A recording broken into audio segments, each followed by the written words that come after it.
Bonjour, bienvenue dans l'émission Sa parole pour aujourd'hui. Honorer Dieu et glorifier son nom.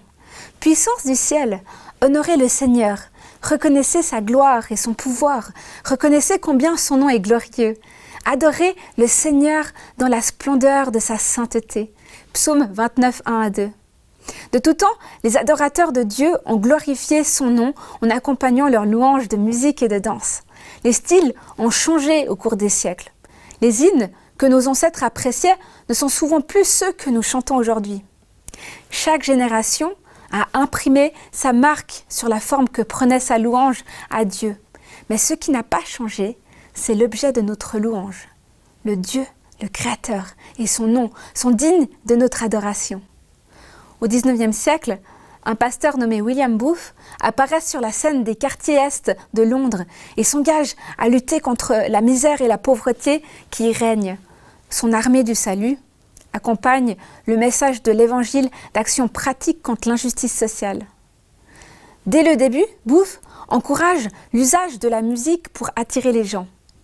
Mais ses choix musicaux ne sont pas du goût de tous les chrétiens de son époque. Sans le moindre scrupule, il adapte des musiques populaires à ses concerts de louanges et d'évangélisation. À ses critiques, il réplique « Je ne vois pas pourquoi le diable devrait avoir toutes les mélodies, les meilleures. » Or, certains exégètes de l'Ancien Testament ont découvert, semble-t-il, que le psaume 29 de David avait son origine dans des célébrations en l'honneur de Baal, un faux dieu dont le culte existait dans la Palestine ancienne avant l'arrivée du peuple hébreu. Si cela est vrai, le général Booth n'a fait que suivre l'exemple de David en s'appropriant des mélodies païennes.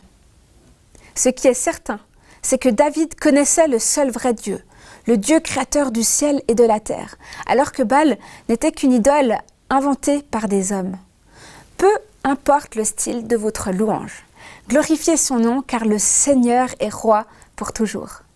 C'était Sa parole pour aujourd'hui. À bientôt.